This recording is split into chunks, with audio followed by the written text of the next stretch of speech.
The usually quiet Davis household on Elm Street became the epicenter of unimaginable horror when Rick Lansing finally broke free from his captivity and set his vengeful plan into motion. For weeks, Ava Jerome, Christina Corinthos Davis, and Alexis Davis had kept him drugged and restrained in Alexis's basement, believing they could control the dangerous attorney who had been blackmailing them. But they gravely underestimated the depths of Rick's fury and his capacity for calculated revenge. The nightmare began on what seemed like an ordinary Tuesday evening. Alexis had returned home from her law office, exhausted from a particularly challenging day defending a high-profile client. She settled into her favorite armchair in the living room, spreading legal briefs across the coffee table as she prepared for the next day's court appearance. The house was eerily quiet. Christina was at Charlie's pub helping with the evening rush, and Molly was at the courthouse working late on her own cases. What Alexis didn't realize was that Rick had finally managed to work himself free from the restraints that had held him prisoner for so many days. The makeshift bonds that Ava had hastily secured during their initial capture had gradually loosened, and Rick's legal mind had been working overtime to find his escape route. Earlier that afternoon, while his captors believed he was sedated, Rick had been carefully observing their routines, memorizing their schedules, and planning his revenge. As Alexis reviewed depositions and case notes, completely absorbed in her work, she remained oblivious to the danger lurking in her own home. Rick moved silently through the basement, then crept up the stairs with the stealth of a predator. His weeks of forced captivity had filled him with a rage that burned hotter than anything he had ever experienced. The woman he had once loved, the mother of his daughter Molly, had betrayed him in the most fundamental way possible. The first indication Alexis had that something was wrong came as a cold sensation against her throat. Before she could react or even turn around, she felt the sharp edge of a kitchen knife pressing against her neck. Her legal briefs scattered to the floor as her hands instinctively moved toward her throat. But Rick's firm grip on her shoulder kept her seated. "Hello, Alexis." Rick's voice was barely above a whisper, but the venom in his tone was unmistakable. "Did you miss me?" The terror in Alexis's eyes was immediate and absolute. She had faced dangerous criminals in courtrooms and confronted powerful adversaries throughout her career, but nothing had prepared her for this moment. The man she had once married, the father of her youngest daughter, was holding a deadly weapon to her throat with the clear intent to use it. "Rick, please," she managed to whisper, her voice trembling. "We can talk about this. Whatever you want, we can work it out." But Rick was beyond reasoning. The days of captivity, the humiliation of being drugged and restrained like an animal, and the betrayal by 3 women he had trusted in different ways, had pushed him past his breaking point. His normally calculated demeanor had given way to something far more dangerous: pure, unbridled fury. "Work it out." Rick's laugh was cold and humorless. "The way you worked it out when you decided to lock me in your basement like some kind of criminal. The way you worked it out when you chose to side with Ava Jerome against me." Without warning, Rick pressed the knife deeper against Alexis's throat. The sharp blade bit into her skin, and she felt a trickle of warm blood running down her neck. In that terrifying moment, she realized that the man she had once loved was fully prepared to kill her. "You destroyed everything," Rick continued, his voice growing more unstable with each word. "You chose that psychotic gallery owner over me. You chose your delinquent daughter over justice. And now you're going to pay the price for those choices." The attack was swift and brutal. In one violent motion, Rick drew the knife across Alexis's throat with the precision of someone who had planned this moment countless times during his captivity. The razor-sharp blade sliced through skin and vital arteries with horrifying efficiency. Alexis's eyes widened in shock and disbelief as she felt her life force draining away. Her hands flew to her throat in a desperate attempt to stem the flow of blood. But it was already too late. The crimson torrent poured between her fingers, staining her white blouse and pooling on the hardwood floor beneath her chair. She tried to speak, to call for help, but only managed a weak, gurgling sound as blood filled her airways. Rick stepped back and watched with cold satisfaction as Alexis Davis, the woman who had betrayed him, collapsed forward and died in her own living room. The legal briefs that had been so important to her just moments before were now scattered across the floor, some already soaked with her blood. For several minutes, Rick stood motionless, staring at what he had done. The rage that had consumed him for weeks was momentarily replaced by an eerie calm. This was only the beginning of his revenge. Alexis had been the easiest target because she had felt safe in her own home, but she was just the first name on his list. Rather than flee the scene immediately, Rick made a calculated decision that revealed the true depths of his criminal planning. He would not call the police or attempt to make this look like a random crime. Instead, he would wait for his next target to arrive. Using Alexis's corpse as bait for the trap he was setting, Rick knew Christina's schedule well from his days of captivity. She would typically stop by her mother's house around 9 o'clock to check on her, before heading home for the night. It was a routine that Christina had maintained even during the most stressful periods of their family conflicts, and Rick was counting on her predictability. He carefully positioned himself in the kitchen, where he would have a clear view of the front door while remaining hidden from anyone entering the house. The bloody knife remained in his hand, and his eyes never left the clock on the wall as he waited for his second victim to arrive. At exactly 9:15 p.m., Christina's key turned in the front door lock. She called out cheerfully as she entered, "Mom, I brought you some of those pastries you like from Charlie's." Her voice echoed through the house, but there was no response. Christina made her way toward the living room, still chatting about her day at the restaurant. But her casual conversation died in her throat when she saw the horrific scene before her. Her mother was slumped forward in her chair, surrounded by a massive pool of blood that had already begun to congeal. The metallic smell of death filled the air, and Christina's scream of horror pierced the silence of the house. "Mom! Oh God, Mom!" Christina rushed toward Alexis, but even from a distance, she could see that her mother was beyond help. The gaping wound across her throat and the amount of blood loss made it clear that Alexis had been dead for some time. With shaking hands, Christina pulled out her cell phone to call 911. But before she could dial the number, she heard footsteps behind her. She spun around to find Rick Lansing standing in the doorway, the bloody knife still in his hand, and a look of deadly intent in his eyes. "Hello, Christina," Rick said with the same cold voice he had used with her mother. "I've been waiting for you." The realization hit Christina like a physical blow. The man she had helped to imprison, the father of her half-sister Molly, had murdered her mother and was now planning to kill her as well. But unlike Alexis, who had been caught completely off guard, Christina had a few seconds to react. As Rick lunged toward her with the knife raised, Christina threw herself sideways, using her youth and agility to avoid the deadly blade. The knife whistled through the air where her head had been just moments before, and Rick's momentum carried him forward into the coffee table. "You killed her," Christina screamed, scrambling to her feet and backing toward the front door. "You murdered my mother." Rick recovered quickly and advanced on her again. But this time Christina was ready. She grabbed a heavy crystal vase from the entry table and hurled it at his head. With all her strength, the vase struck Rick in the temple, causing him to stagger and momentarily lose his grip on the knife. That brief distraction was all Christina needed. She sprinted through the front door and into the night, her screams echoing through the quiet residential neighborhood. Behind her, she could hear Rick's enraged shouts as he realized his second victim had escaped. Christina ran 3 blocks to the nearest house with lights on and pounded on the door, hysterically begging the startled residents to call the police. Within minutes, sirens were wailing through the streets of Port Charles as patrol cars raced toward the Davis residence. By the time the police arrived, Rick Lansing had vanished into the night, leaving behind only Alexis's corpse and a house stained with blood and violence. A massive manhunt was immediately launched, but Rick had already proven that he was far more dangerous and cunning than anyone had realized. The news of Alexis Davis's brutal murder sent shockwaves through Port Charles. The respected attorney and mother of 3 had been killed in her own home by a man she had once loved and married. But perhaps most terrifying of all was the knowledge that Rick Lansing was still out there, somewhere in the darkness, planning his next move. As police cordoned off the crime scene and began their investigation, one question haunted everyone's minds: if Rick could kill Alexis so coldly and attempt to murder Christina, what would he do to Ava Jerome when he finally found her? The reign of terror in Port Charles had only just begun, and no one was safe until Rick Lansing was captured or stopped permanently. Next, we will learn about the intriguing journey of Jacinda in Port Charles, and the fresh insights from her portrayer, Paige Herschel. When Jacinda burst onto the scene in Port Charles at the start of the year, she immediately became a force to be reckoned with. Recruited by Nina Reeves and Portia Robinson for a shady mission at the Savoy nightclub, her task was to slip a potent drug into Drew Kane's drink, setting off a chain of events that left him not just disoriented but utterly embarrassed.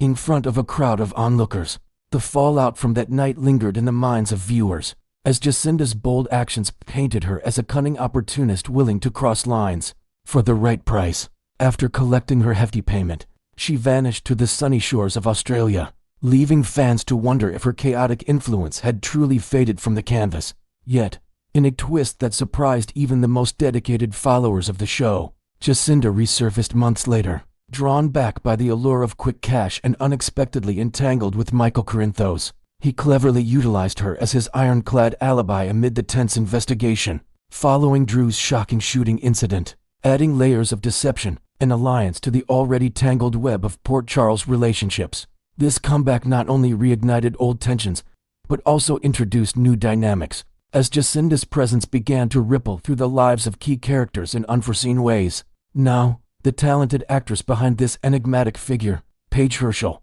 is sharing her personal reflections on what it's been like to bring Jacinda to life. In an exclusive chat with Soap Opera Digest, Herschel opened up about the unexpected longevity of her role, revealing how it all began with a simple audition that snowballed into something much larger. Back in February, I received this audition notice, and it was pitched as just a handful of episodes at most, she reminisced, her voice filled with genuine astonishment at how the opportunity evolved.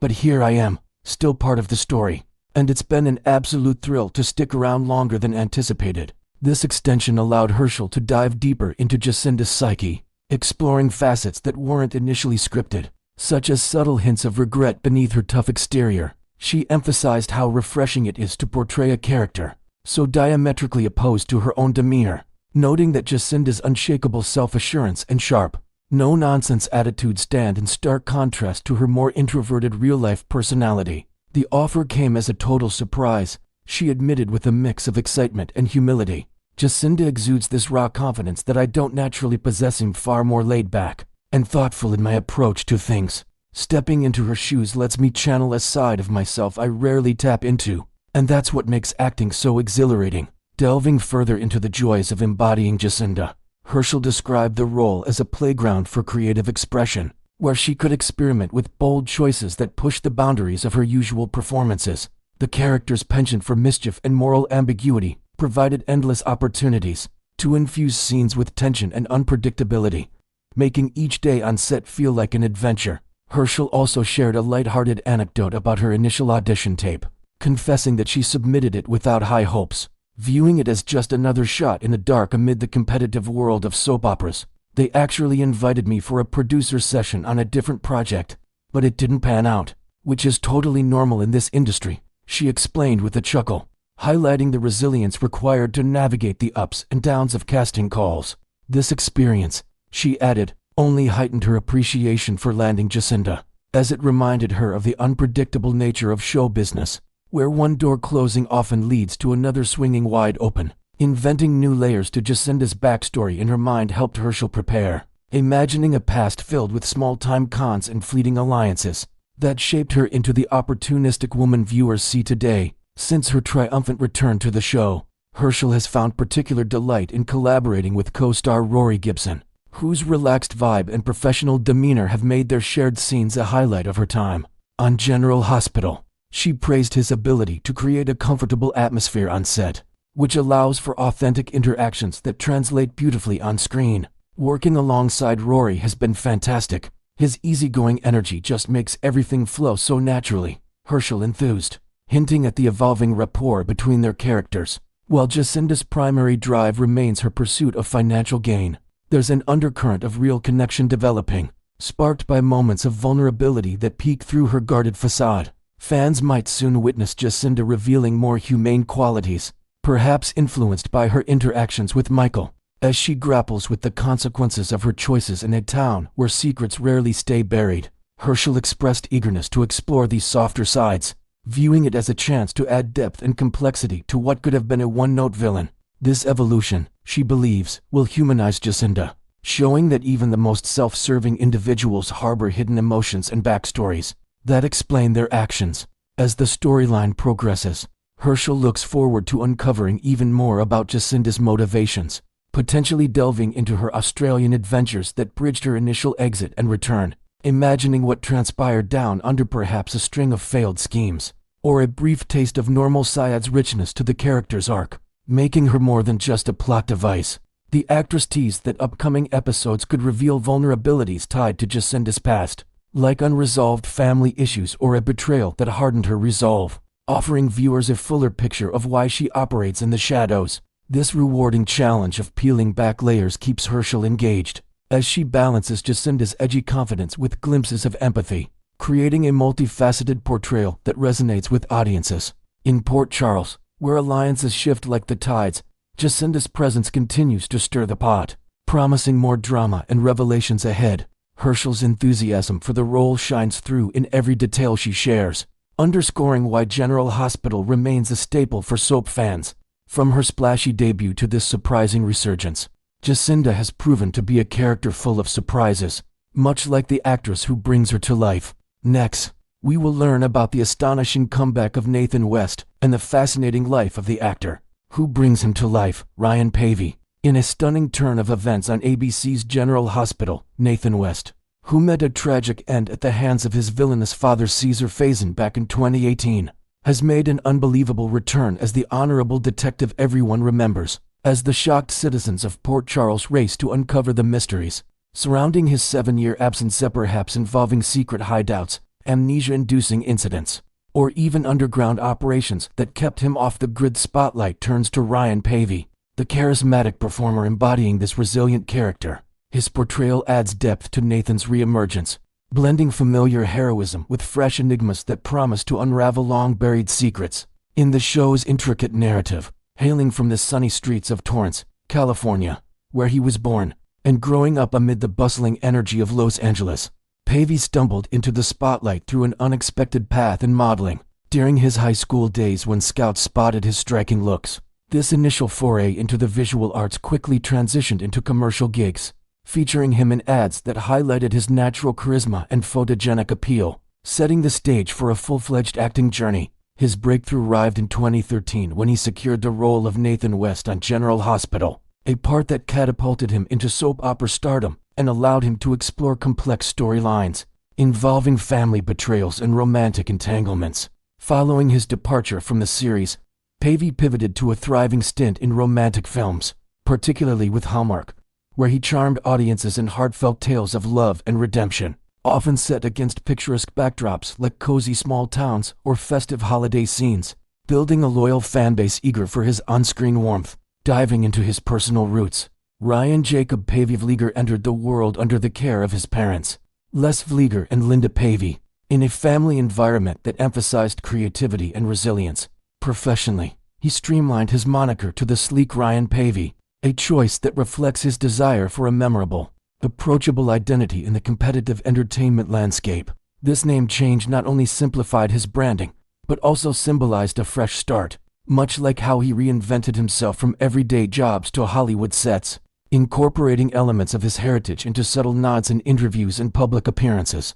In 2016, Pavey channeled his adventurous spirit into launching Fortunate Wanderer, a unique brand that showcases his multifaceted talents beyond acting. Through this venture, he offers custom photographic prints captured during his global escapades, featuring breathtaking landscapes from remote mountains to serene beaches, alongside durable outdoor gear designed for fellow explorers. Adding a personal touch, he handcrafts jewelry using rare stones he sources from hidden gems around the world, transforming them into elegant pendants, sturdy rings, and versatile accessories suitable for both women and men, often inspired by cultural motifs encountered on his travels, like ancient symbols or natural patterns that evoke a sense of wanderlust. Known affectionately as an easy rider among his circle, Pavey harbors a deep passion for motorcycles, frequently embarking on spontaneous road trips that take him through winding highways and scenic routes across the American countryside. Over the years, he's owned a collection of bikes,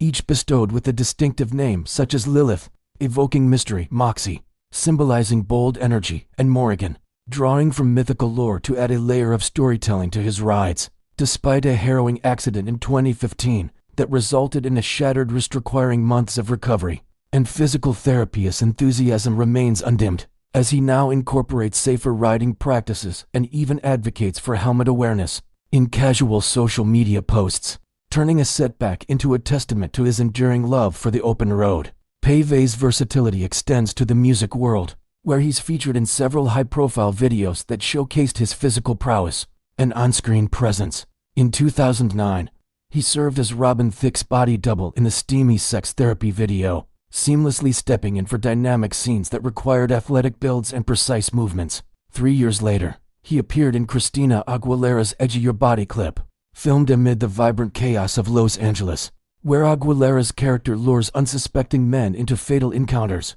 with Pavey contributing to the narrative's intense, stylized sequences that blended seduction and dark humor, experiences that honed his ability to adapt to diverse genres and collaborate with music icons. Shortly after wrapping his initial run on General Hospital, Pavey expanded his media footprint by joining the team at Extra, the popular entertainment news program, starting in 2015 as a guest co-host. In this role, he brought his insider knowledge of soaps and films to lively discussions, interviewing celebrities and breaking down industry trends with a mix of humor and insight, often sharing behind-the-scenes anecdotes from his time in Port Charles that delighted viewers and positioned him as a relatable figure in the fast-paced world of showbiz reporting. Pavey has become a staple in the realm of feel-good cinema, starring in a vast array of original movies for the Hallmark Channel that capture the essence of romance and holiday cheer. He took on the lead in Unleashing Mr. Darcy and its sequel Marrying Mr. Darcy, portraying a charming yet reserved hero navigating love in elegant settings inspired by classic literature. His portfolio also includes 2017's Harvest Love, a tale of rediscovering roots on a picturesque farm, and Hope at Christmas on Hallmark Movies and Mysteries, where he embodied a character fostering community spirit during the festive season. For a comprehensive rundown of his Hallmark endeavors, which often feature themes of second chances and heartfelt connections, fans can explore dedicated lists that highlight his evolution from soap star to romantic lead, including invented holiday specials where he plays roles like a wandering artist, finding love in a snowy village. Surprisingly, Pavey never envisioned a future in the limelight. As a young adult, he toiled alongside his father in the demanding field of construction, learning skills like carpentry and site management that instilled a strong work ethic and appreciation for hands-on labor to make ends meet during those formative years. He also manned the bar at local establishments, mixing cocktails and engaging with patrons in lively conversations that sharpened his interpersonal skills, unknowingly preparing him for the charismatic demands of acting experiences he now draws upon to infuse authenticity into his performances, such as Nathan's grounded, everyman appeal in General Hospital's high-stakes drama. As Nathan West's revival shakes up Port Charles, Pavey's diverse background from modeling mishaps to entrepreneurial ventures enriches his return, promising more layers to this beloved character's story. Fans are in for a treat as the actor's real-life adventures mirror the excitement unfolding on screen, keeping the soap's legacy alive with fresh energy and unexpected twists.